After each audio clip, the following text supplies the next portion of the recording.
Conversations. I'm your host, Sheila Seppi, and you're watching us on Cosmic Conversations on the Conscious Awakening Network. Now, if you have not already signed up to be on our mailing list, I ask that you do so by checking us out at theconsciousawakeningnetwork.org. And let me tell you, we are going to have a few surprises for you coming in just a couple of weeks. So please keep an eye on our website. So I'm very excited. And next week, I'll tell you all about it and our official launch. So tonight, you're going to be listening to us on YouTube, on your favorite downloadable podcast locations, Spotify, Google, Android, etc., Roku, Amazon, Apple TV, Android TV, wherever it is, whether you're here in our audience or out there in TV land. Thank you so much for being here with us. Now, tonight, we have a special guest, and for this episode,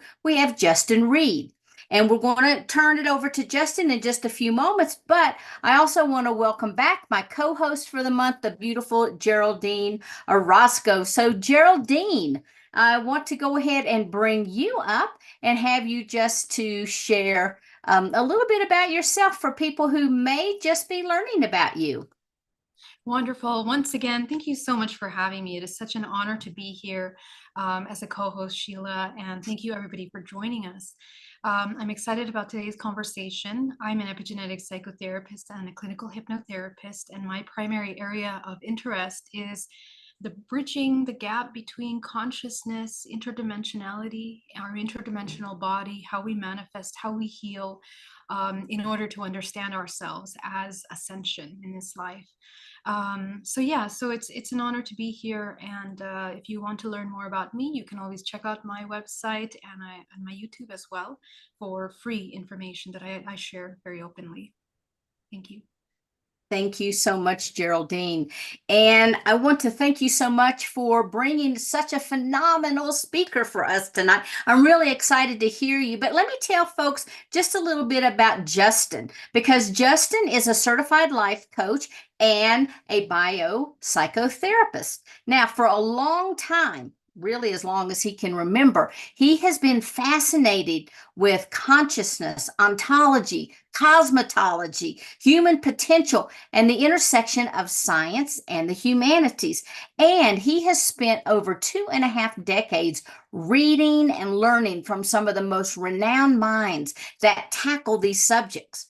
But it wasn't until this tragic accident in December of 2021, when he lost his wife to a tragic car accident, that his life took a turn. So afterwards, he left his business career and he really reevaluated his purpose. And he really wanted to be in service to others through coaching. Now, he is passionate about crafting wise, life-enhancing, worldwide views that creatively encompass the full spectrum of the human experience. His drive is grounded in the deep desire to help everyone and organizations to develop resilience in the face of adversity by using time-tested coaching strategies and extracting practical approaches drawn from the latest coaching methodologies and the empirical understanding of mind and body capabilities. Now, tonight, we're going to really take a look at how to integrate life's challenges by shining a light on life-enhancing orientations, such as the philosophy of resilience and understanding of the universal hero's journey, grounding spirituality and science, the unification of knowledge, and any spontaneous direction that fosters the adaptable and the creativity of co-creation. So Justin, I am super excited to hear what you have to share with us tonight, and welcome to Cosmic Conversations. Wow, Sheila, that was amazing. I don't even feel like I have anything to say after that. Well, hey, I want to hear about what all that means. I'll do my best. Okay. Now, before we dive into that, can you just kind of give us a very brief history of who you are and what brought you to where you are today?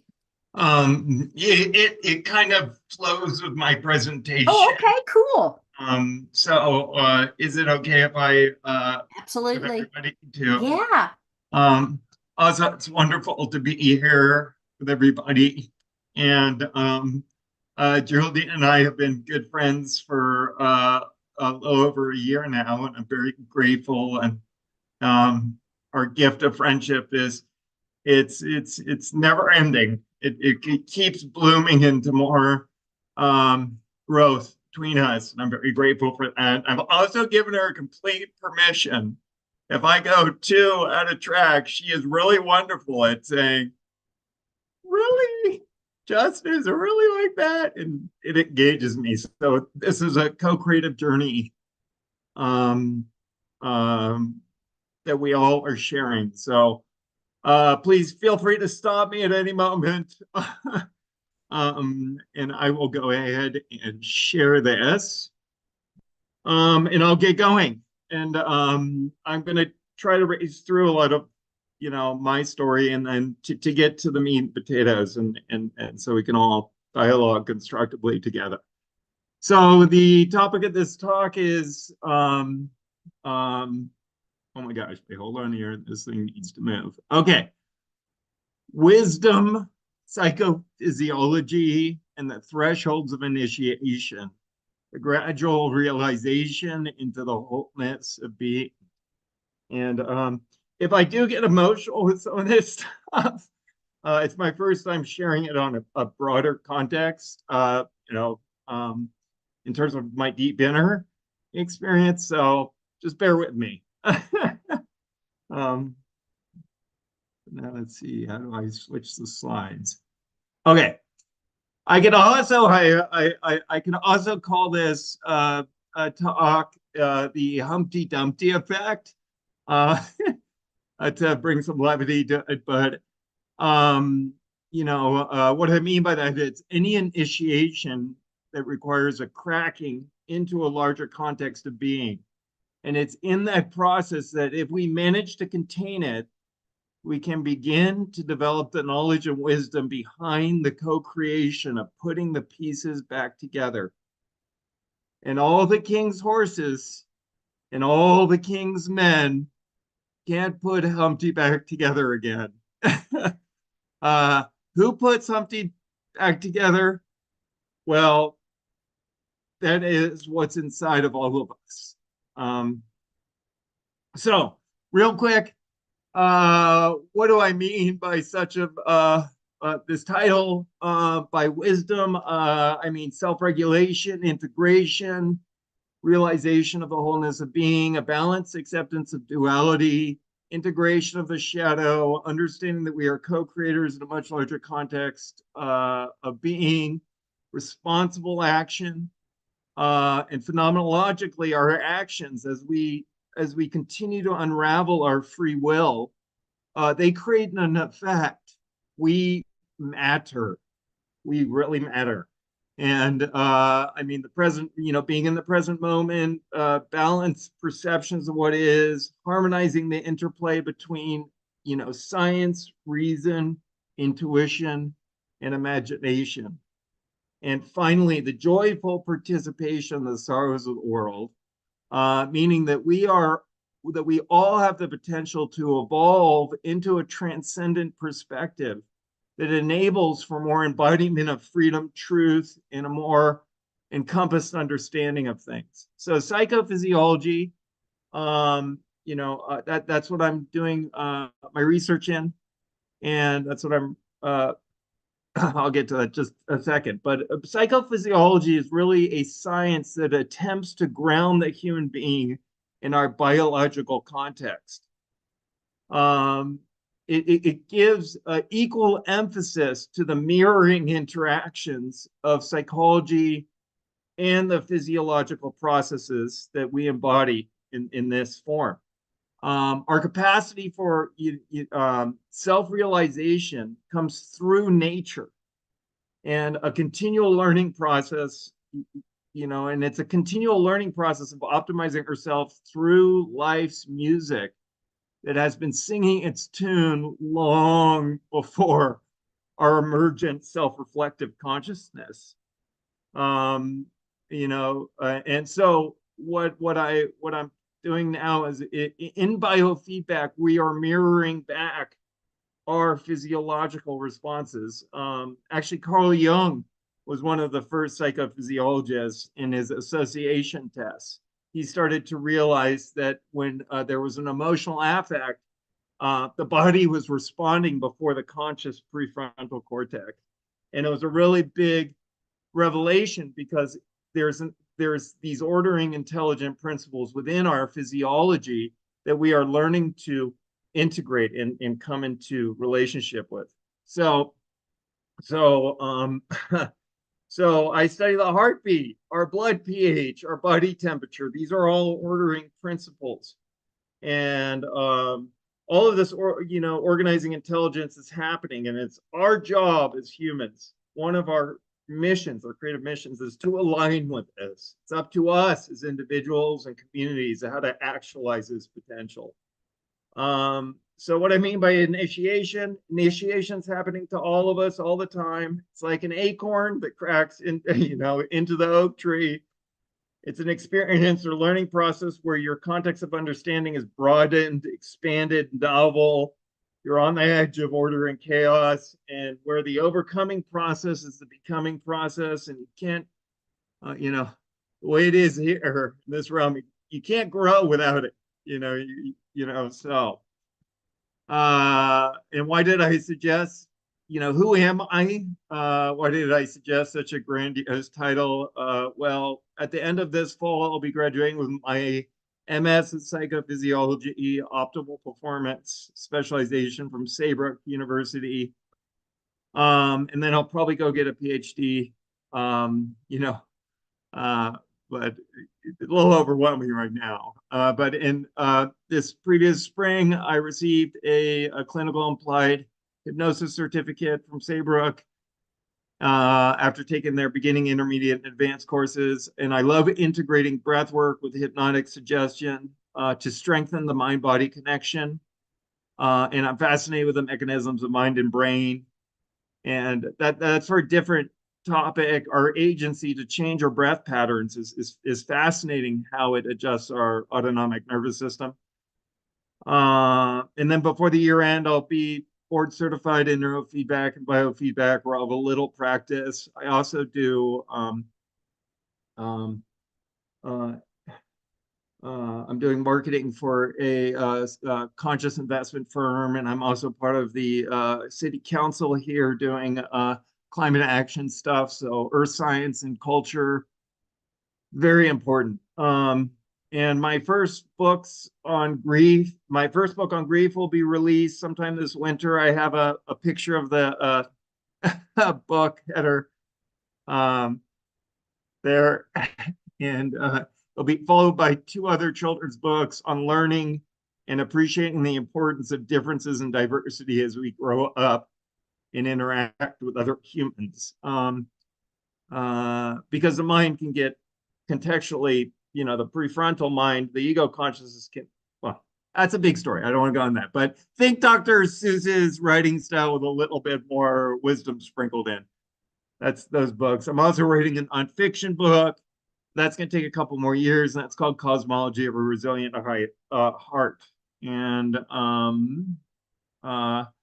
finally, I am sorry, guys, this thing is in the way here. Most importantly, I'll just skip down a little bit. I'm a widowed dad of an 8-year-old, and what my nephew likes to call me is a dunkle. Sorry, but that's slang for dad and uncle. I've been raising a 14-year-old since he was 2.5. So, next slide here. Hold on.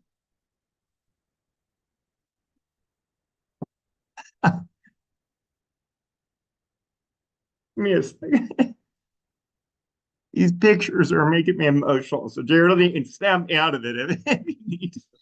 Okay. Well, yeah, We Justin just celebrated an anniversary, of course, with his beautiful partner that passed on. But these experiences that Justin has recently gone through have been so incredibly transformative for him. And I think one of the main reasons why we're talking about initiation today is because these powerful life experiences, which we all have in different ways, different sizes, different abilities, are really what push us. And it's the alchemy that takes us into the manifestation of who we truly are. And everything that Justin has just accomplished in the past year with all of his certificates and education have all been driven by this pursuit of understanding the integration of these powerful experiences. And the children's book that he wrote in order to hold space for his son, his children, both boys, is such a powerful learning that he holds space emotionally, mentally, physically, energetically in the moment of these powerful transformations. So not only did he lose Annie, his beautiful wife, but then recently he lost his best friend, who recently passed away. So these experiences have been so fresh and so recent, and so I think Justin is still processing a little bit of that. But it doesn't take away from the incredible lessons that we derive from these experiences. And I think it's very relevant to all of us, which is why we talked about the Humpty Dumpty at the beginning, because you make that fall off the wall. But what you discover is in the process of falling apart, of shattering into a million pieces, you discover that you are the whole. And this is the thing that Justin's going to get into. So Justin, go ahead. Beautiful. Thank you, Geraldine. Yeah. Thank you. It's as Nietzsche said, there is a dimension that we must harbor chaos, and that's the creative impulse, the actualization into expansion of our perceptions and consciousness, right? So we must harbor chaos in order to give birth to a dancing star. And what's very interesting about that also is that stars themselves are symbolically doing the same thing. And they go through their nuclear fusion process, they contract with a deep tension, and they explode the elements that are necessary for life. So there is a symbolic, maybe awakening that we are all experiencing too, as we all grow and evolve. So Annie was the love of my life, and we had an amazing 13 years together, and and it was love at first sight. I actually had one of my professors just tell me, "Oh, love is just pheromones." And I kind of wanted to get up and gently give him a punch in the nose, but of course, I would never do that. But I mean, it's so much broader than that. It is from the small perspective, and from the mechanistic side, and that's what we are also evolving through as humans, is the mechanisms of the asymmetry of the brain, etc. The way I study it, and the way it's slowly being empirically validated. So when you love something more than life, and you can hold it, and you can contain it, and you feel supported, you tend to get more than life experiences. So we can go into that just a touch. But yeah, Steve was my best friend, and he was my son's godfather, and he passed away in October. And he was the primary anchor I had for when I lost Annie. So it's very interesting how that all unfolded. And so next slide. Since this is a talk for a spiritually seeking audience, I'd be shortchanging everyone if I didn't mention a few things that perhaps as sophisticated as our science is becoming, we'll never be able to explain away. And it's a phenomenon that we all experience and have the potential to experience, and it's synchronicity. Carl Jung, to me, was really the anchor, where he was bringing the West and the phenomenology of our spiritual experiences together. and making the effort of being honest with that which is unfolding in the inner, and you know, and its correspondence and its creative construction, you know, in relation to what we interpret as the outer. Um, so it's the meaningful correspondence between the inner and outer worlds. Synchronicities. It's also an acausal correspondence that reflects some kind of creative unity of life beyond time. You know, I've experienced correspondences that are so jarring to my rational consciousness that I'm still dumbfounded, and I can only quote Rumi. Oh, Rumi. You know, where he says, "Sell your cleverness and buy bewilderment." So just a couple experiences that, you know, I've had. Precognitive. The first one is a precognitive, you know, intimations, hints from the universe, in a sense, that seem to intimate or confirm that we're somehow being held in a larger context. Before Annie passed, I stumbled on this man here I'm giving a kiss to, Wim Hof, the Iceman, and I was waiting for Annie to come uh, back to the car, and I just stumbled as if, you know, just it just happened, and I saw his video inside the mind of the Iceman, and you know, and it was centered around his response after his tragedy of losing his wife and having to raise 3 children, and how he responded to that.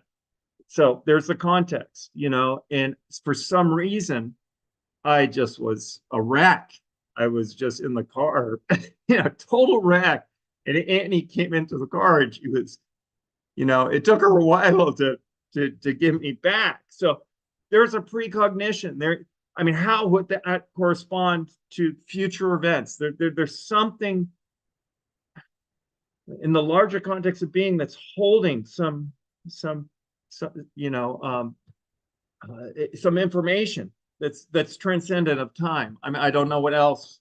I don't know how else to explain that. And so Annie, her identification, her whole life was with ravens. She loved ravens. You would always follow her around, you know, and used to joke about it. And when I was able to first, you know, when I left the house after, you know, uh, you know, the first couple weeks, the first time I left the house, it was as if, you know, I was coming back into the world, and I just lost it. I completely lost myself. I had to pull over, and I allowed the love to unfold through me. And and had all these things to write, all this powerful imagery, you know, that was coming to me. And right at that moment, right at the exact moment that I felt the release, the acknowledgement of the experience, you know, this car drove by with this enormous plastic raven on the top of this car. It was the funniest thing. It still to this day, I mean, it was like milliseconds, you know. So with Steve, my beloved friend, he passed away from a heart attack, and I mean, from heart failure. His initial heart attack was with me, and we were doing a triathlon. He was a producer in LA, and we were doing a triathlon together, and he had collapsed in the middle of the triathlon, while right at the moment, well, about 5 minutes before I ran by where he had collapsed, and the EMTs were there and pressing his heart, and I had run by, and it was a very profound experience because it was as if I was shielded from what was occurring. This light would not let me see what was happening, and but yet I saw the body, and I couldn't, and I saw them pumping his chest. And when I passed the finish line, it was only about 15, 20 minutes later that my consciousness unfolded that it was my best friend. It was as if at that moment, it wasn't his time. So, subsequent to that heart attack, we did the John Muir Trail together, the whole thing, so we could, sorry, so we could spread Annie's ashes on the top of Mount Whitney at sunrise.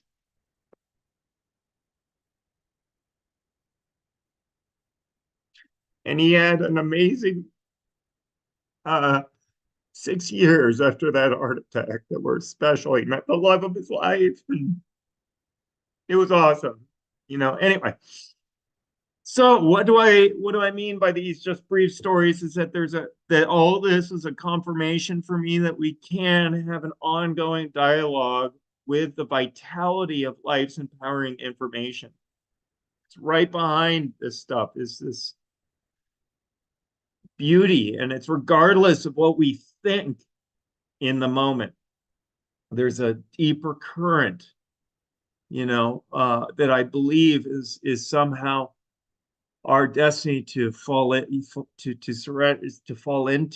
deeper unified field, or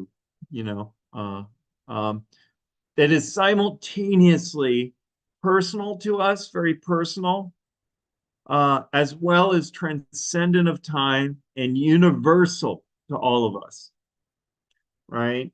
And so I quote, I used to work when I was a kid, very briefly volunteered at the Joseph Campbell Foundation. He had a profound impact on me when I was a young child. And he said, where you had thought to find an abomination, you'll find yourself. And where you had thought to be alone, you shall be with the world. So, what's the boon? Oh, what's the boon? What's the gold at the end of the rainbow? My journey, and what's my journaling and behavioral science, coaching, hypnosis, and well, all of it. That despite these trials and my ongoing discovery of being present with myself and authentic embodiment of what I am unfolding of what's true, I feel like the luckiest, person, the most grateful man on the planet, right? And when I'm in those states, there is no lack consciousness. There's nothing that I need. I feel completely full and whole in those moments. And then also, I was fortunate enough to have an intersection of my life with the great Michael Arner, who was the founding, actually one of the first Westerners to take ayahuasca in the 60s. He was a beautiful human being. He had a profound impact on my life. That's me and him in that picture 20 years ago. He was friends with my dad, which was a totally funny relationship because my dad was a, Newtonian mechanistic engineer, and Michael was this spiritual shaman. It was really beautiful. But I feel that so many things he said to me 20 years ago have supported me in my own process today. It's amazing. What the hell? So he used to always say to me, you learn, Justin, you learn how to go there when needed, and it's very true. There's a skill that evolves in us that we can go to the wellspring of our own creative center and embody it, and in my own humble way. I don't know where that's leading, but I know that I've had enough of it to keep me going and to keep me noble and of purpose and of strength, in the face of chaos, in the face of all that's going on in the world. So how do I do that? How can I provide service, to others? Is there's a knowledge and a discernment in teaching the principles of an encompassing observation and awareness of the larger creative context of being, the wisdom to know the difference and co-create within the paradox of control and surrender. I think of the serenity prayer, there really is a deep discernment. And also you learn there's a deep discernment with information. When you go so deep, or when you're in such a crisis moment, you realize the information that's going to heal and the information that's going to disempower, disembody, confuse. And there's a deep learning to be present and constructively work with and transmute, a deep confrontation with the primordial energies of existence, which tend to be released as a result of what Geraldine and I were talking about earlier, the law of accident, the purpose of which is designed to bring us back to the wholeness of the present moment. When I lost Annie, it was Pandora's box. There was a man that, ran her over in front of my 8-year-old son. And the amount of, rage, anger, all these experiences, that come through in that, are they were a lot to contain. And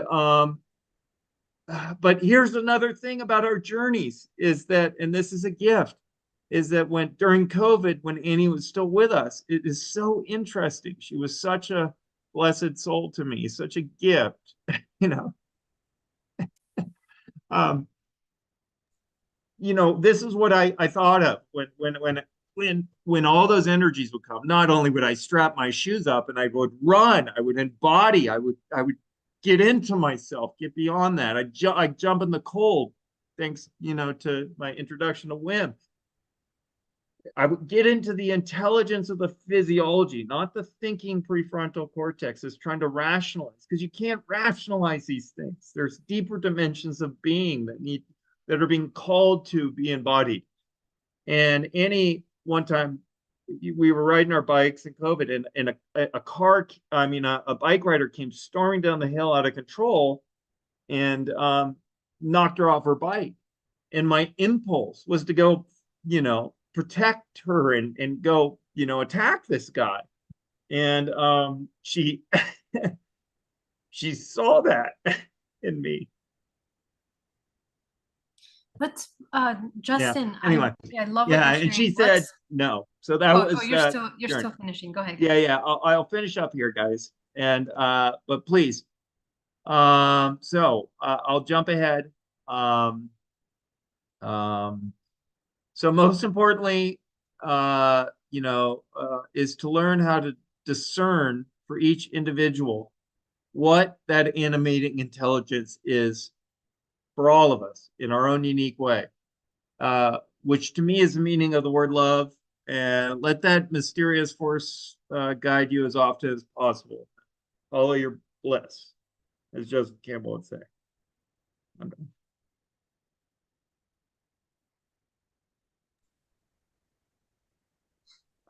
Open up for questions or dialogue.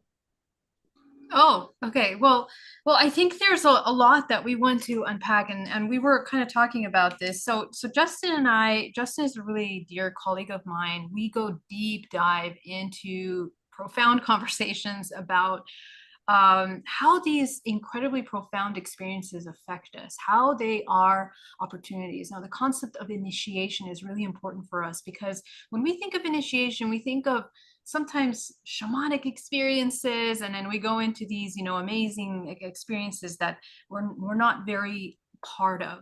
But it's actually the process of death and rebirth, which is a part of the cycles of life and death that you and I are all experiencing every moment of our life. Those are the moments of initiation. And I think the key point is, what does that process look like? The law of accident, as many of you might know, is when we are snapped out of the moments of unconsciousness, of deep sleep, these life experiences come in to wake you back up.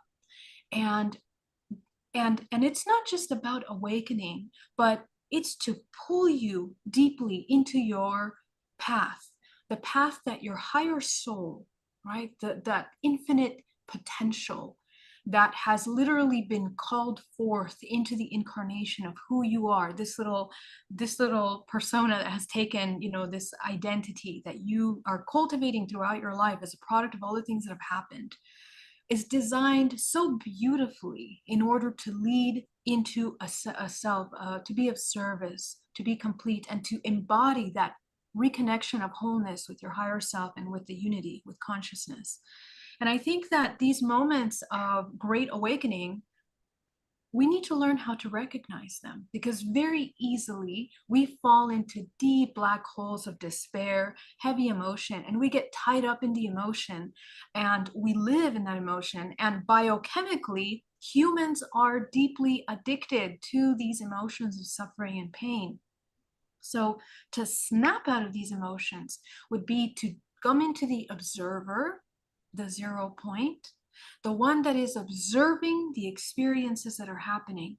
And it's in that moment of initiation that the observer is born, that we can even recognize the synchronicities. Let's say the bird on the car. I mean, if it was any other day, you probably wouldn't have noticed that bird on the car. But because of these experiences, they bring you back to the present moment. They force you to be connected with yourself and to observe what's really happening around you and why are we here in this moment.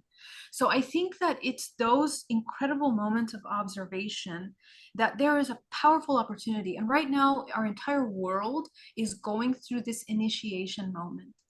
In each one of us, in our own lives, in our own levels, in our own ways, are experiencing tough life experiences that are making us revisit our purpose, what our belief systems, our emotions, the way we hold ourselves, the way we create, you know, and these are the moments that we have to be wide awake. And the intention is that in the recognition of those opportunities, how do we move forward?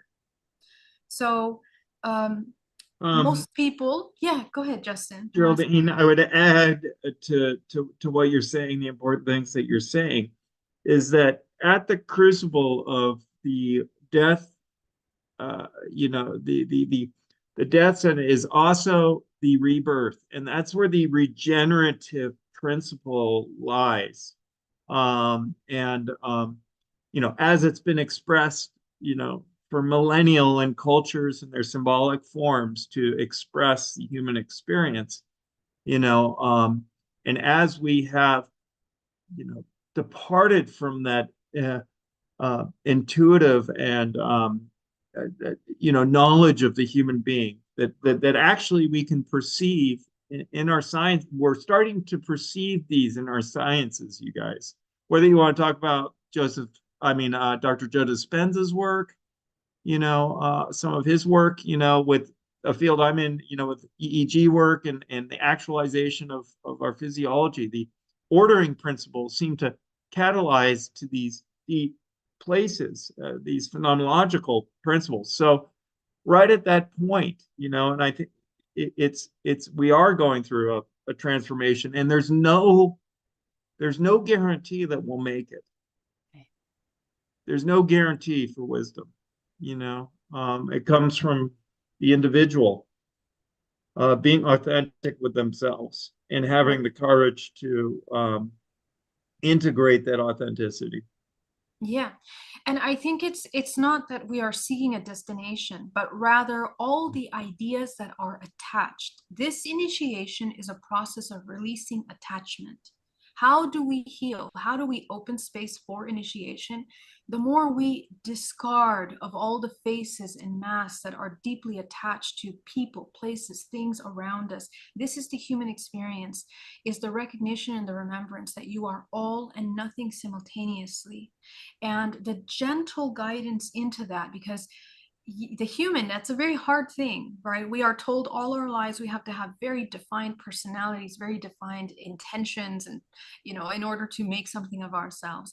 But in reality, life forms us into this non-state of non-definition. And it's when we continuously move through these accidents, it can be a paper cut or it could be a severe life experience that continuously trains us to experience the ebb and flow of life, life-giving death, being okay with death. And I would always, Geraldine, my love, I would also like to, suggest, I feel the impulse of complimenting what you're saying there, with that when we do enter, this realm of time, and the realm of our evolution exists at the intersection of form and the formless, of the finite and the infinite. And when we are able to integrate that infinite potential, as you call it, right? The goal also is for that to allow more clear discernment within the finite realm of things, of stuff, of interacting, a co-creative, mutually enhancing relationship between ourselves and others. Because I don't, yeah, it's a structure has evolved over billions of years, and it has a teleology as far as we can see in our empirical sciences to a degree, whether we're talking about attractors and complexity science or neuroscience or the laws of thermodynamics, the self-organization in relation to entropy, that amazing process. These are ordering principles with the infinite. Exactly. And the goal is, as we become more free and infinite, I guess, you know, is that we also become more embodied in the real, in the finite. Right. Yes. And So- that was a really important point that we wanted to impart, is that in the process of becoming all and nothing, it's the anchoring into the physical that allows you to navigate this realm in the most powerful way. Because it's really only through this present moment, absolutely aware in the body, that you can actually access that wisdom and that unification. Sorry, Sheila, you were going to say something. Yeah, that's okay. I was just going to ask Justin now, in talking about all these various principles in your work, how do you blend like the spirituality and the science into crafting like a life enhancing worldview that allows you to guide your clients to integrate all of these seemingly different domains into their lives? How do you help them walk through this process? Wow, that's a wonderful question, Sheila. For myself and for everybody, I like this: inch by inch is a cinch, yard by yard is too hard. I like that. um, we have a propensity as humans, as we're evolving, as the brain is evolving, to become the way that we orientate to this world in our survival mechanisms, which as the prefrontal, as self-reflective consciousness has evolved, and we're becoming more aware of that finiteness of this structure, etc. There's a sensationalism that we have reflex at. I do it all the time, and it's to bring that reflex in a very real way, in a very real, every human being is a universe unto themselves, a trillion cells, multidimensional, as Geraldine is talking about.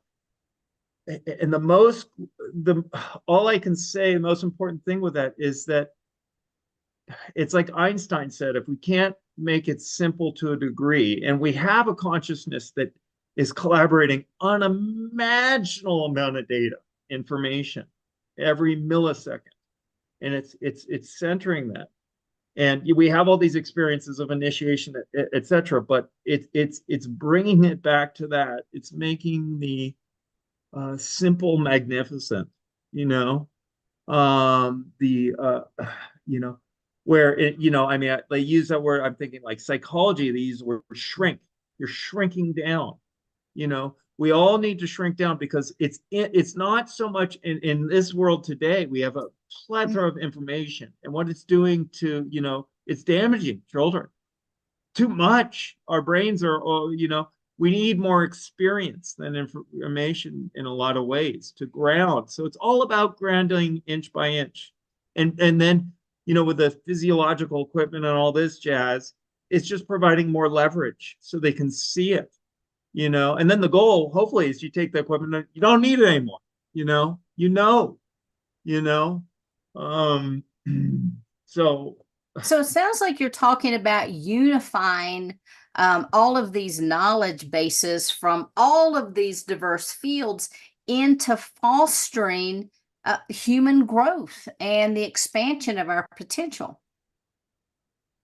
I orient myself. There's an amazing book out there, and it's Bobby Azarian. He's a neuroscientist, and it's one of the best I've read. He's taken Teilhard de Chardin's work and all the modern stuff, and he's clarifying it very simple.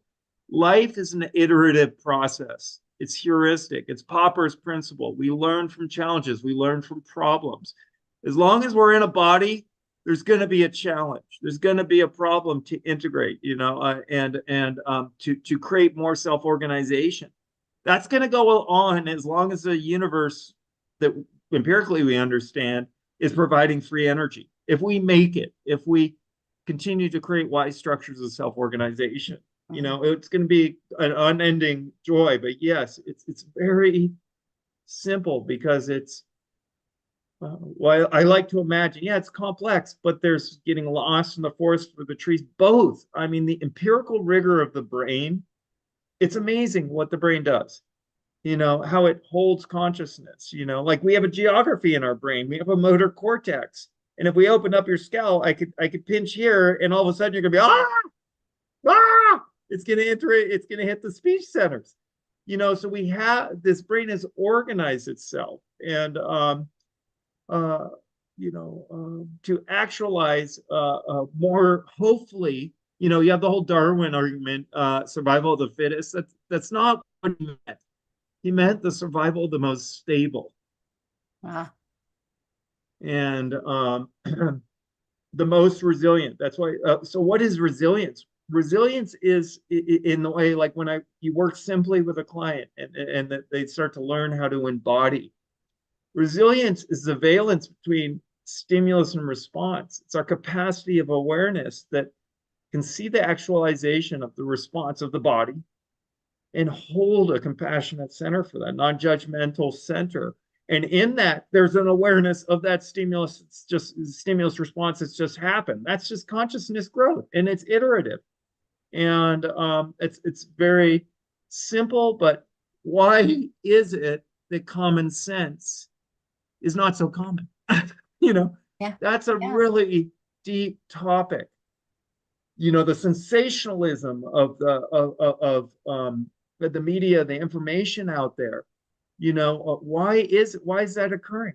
What's going on? And that's like Geraldine was saying. There's a threshold that's occurring where we all are learning how to see through that. See it for what it is. So as we're building this resilience, is there a role, or what role does vulnerability play? Oh, Sheila, you keep getting the big questions. Well, I know so many times we're trying to grow, we're trying to be strong, we're trying to release, let go, we're trying to morph into those aspects that we already are. But a lot of times we forget to soften, we forget to open up. And I'm just wondering how you marry those two concepts. Wow. In Bobby Azarian's book, the role of the human is to continue its journey of deepening, of complexifying, of being able to hold the whole. Big thing. Okay, so how does that role manifest for each one of us? It's unique to every individual. Every soul has its own journey. It's a creative inflection of their own, intuitive, all of it. And there are these archetypes that we're seeing: tension, release. Mm-hmm. Take that. How does someone work through that? They work through it when they learn how to embody it. And there's the intelligence that they come into. We come into it, and it takes, going from the resting into trust and surrender from, uncertainty and all those things. That's a process because there's an intelligible discernment that's occurring within our own being. Geraldine and I talk about this in the spiritual world. It's so incredibly important to have this kind of discernment. I know people like my good friend. I have a friend who's a New York Times bestseller, Scott Carney. He wrote a book called The Enlightenment Trap. And it's a very good book. I haven't actually read it, but the cliff notes of me talking to him, and he's very, very worried about all this, and one of his, because he saw someone from a guru, taking an inner symbolic expression of experience, literalize it, and jump off a building and die, thinking that she could fly. These are symbols of phenomenological, psyche expressions of the psyche that need to be grounded into the being. So I always bring it back to the empirical stuff because I feel like it keeps us honest. And that's really important to me when we're talking about the potentiality of consciousness and thresholds and because there is, as we integrate, if we integrate wholly, beautiful, we're more homo. But if there's a disjunction, you have all the psychopath. We all have pathologies, but I'm riddled with them. But but there's schizophrenia. There's all these dynamics where the archetypes go. That's why it's important to come back to the body, come back to the inch by inch, and it's great. To see a sunset. How do we know that we're going there? When we're full of gratitude. For some reason, it's not rational. It's love. It's not a rational experience, but that's part of our intuition. Does that help? Yeah. So it seems like you're emphasizing this full spectrum of the human experience, integrating it into like incorporating all these various paradigms and dropping into it as we personally grow, working through everything that's happening in our lives, growing at the same time. So it sounds like we're really rediscovering various parts of ourselves. Is that kind of what we're talking about? Is this rediscovery of who we truly are?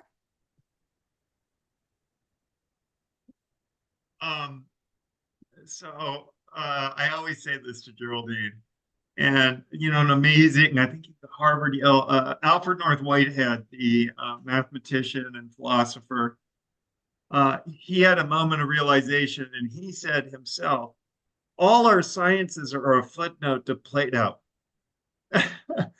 And I would say yes, but I mean, this is kind of more Geraldine's field maybe than mine. But yes, it is as if we're discovering that which is already ourselves. Yeah. It's already the potential of us is just, we're realizing that which we already are, and that's what we, how that you interpret that in words. I think it's information. We're more, perhaps we're more information than matter. We're more energy. We're more verb. We definitely are more verb than noun. But we've evolved as these creatures in time, and so to be practical about that, I think it just comes down to the day to, I have 2 children, I have a schedule, I have all these things. How do I bring this big, massive, thing into my day-to-day, into everything? That is the ultimate, because the soul, the way I experience the soul, the courage of the soul is to be here in time, and there's no way out of it unless through it, through our physiologies, through the courage. And I want to say also that having a noble heart is a real impulse of the universe. It has real effects, and it has real effects for ourselves. And we might not be able to quantify it, but Mm. when you feel the effects, you don't give a flying flugelhorn. But I'm trying to be, I'm not saying that Geraldine and I have talked about this. I think we're entering a time where this is not just for special mystics or monks in lump. This is a for all of us in a very grounded way to discourse about. Beautiful. So I want to ask you one final question. Yeah. If all the world is your stage and you have one message that you can bring to people, what would that message be? I'd rather be on the stage with everybody else and than just myself. And the universe is striving, I think, in its last, phenomenon is for community, and that we are on that stage not as um, Republicans or Democrats or Africans, or we are primarily humans, and our biological, we are all, we're making the same neuropeptides as little single cell organisms. We are all unified on this planet, and if we can have memes and information that conveys that, we'll see a unity of knowledge. Beautiful. All right. So thank you so much. And thank you so much for being here and sharing all this wonderful information with us. Geraldine, do you have any final closing remarks for tonight? No, thank you so much. I think this topic of initiation is a big one. There's so much to discuss, so many exciting roads that you can take on it. But I think that the takeaway is really the process of being aware, being integration in the present moment, and not falling into despair as a result of these chaotic things that can happen in our life, but using them as an alchemy to transmute into this potential growth of yourself, of finding your true self, which is, again, all and nothing simultaneously. Yeah. In this present moment. So Yeah. thank you so much. It was an honor, as always, to co-host with you, Sheila, and thank you, Justin, so much for joining us, and everybody that was here with us. It's a pleasure. Thank you so much. Thank you. Thank you. I love these topics and these conversations, and Justin, we'll have to have you come back to elaborate on some of this phenomenal information that you've shared with us. But until that happens, everyone, you've been listening to Cosmic Conversations on the Conscious Awakening Network. So remember to check us out on the replays on any of our platforms through the Conscious Awakening Network. And until we are back together again, many blessings to everyone. Namaste and much love, everyone. So have a good evening, and thank you so much for being here. Bye-bye.